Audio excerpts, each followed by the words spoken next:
Qaltiratdimi? Hozir 38 ekan. Davleniya necha yuramiz o'zi? 110 ga 70. Nima ish qilamiz? Tomog'i ko'rich.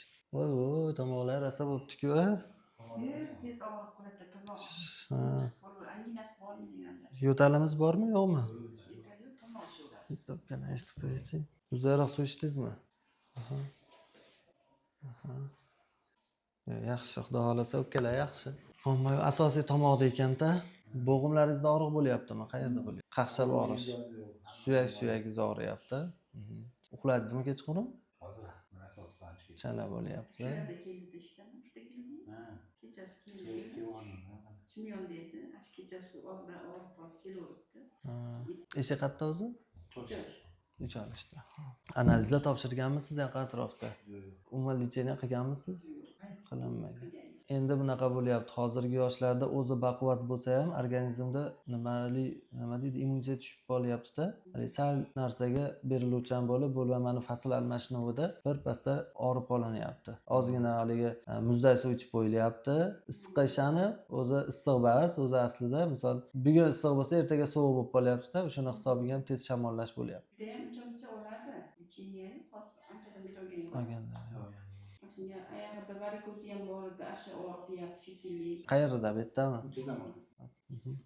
Qachon chiqqan bu? Yoshlikda? Uni ko'rsatmagansiz? Oldirgan vaqt bo'lmadi. Oldiringlar deyilgan. Mana oldi, qolingan yo'q. Xo'p, endi aka bitta narsaki, hozircha o'zingizni quvvatingizni tikkalab olmasangiz, sal immunitetlarni ko'tarib olmasangiz, bu oddiy shamollash, oddiy gripp bo'lsa, mayli ekan. Endi ko'ryapsizlar, tashqarida atrofda hamma infeksiya tarqalib yotibdi-da.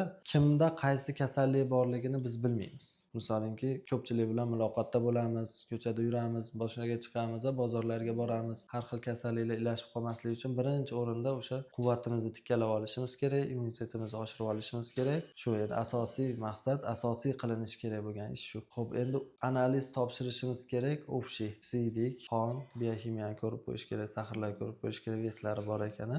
Bir analizlarda umumiy chiqqaniga qarab turib, holatiga qarab turib, lecheniyalar mukammal bo'lgani yaxshi. Apparatlar bor. Bitta UZIda o'fshi UZI qilinishi kerak. O'fshi UZIda ko'ramiz. Xo'p, boshda og'riq bo'ladimi? Boshlariga apparatimiz bor. Ega, enamaga apparatlari bor. Hammasini ko'rib qilsak yaxshi bo'ladi. Bitta generalniy lecheniya bo'lsa yaxshi bo'ladi, hojona.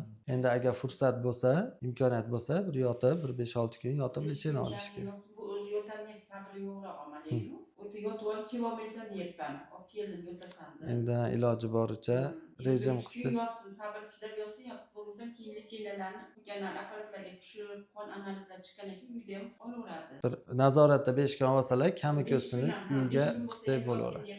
Nima endi chidasa bo'ldi yotishga. Amaliy. Xo'p bo'ladi. Chiroyli qilib endi hozir birinchi o'rinda isitmalarni tushirishimiz kerak. Isitmalarni tushirib, jicha nimasini yaxshilab tursak, holatlarni analizlar olishadi, bir qator ko'rib, tekshirib, qo'shimcha keyin ukollarda yozib beramiz.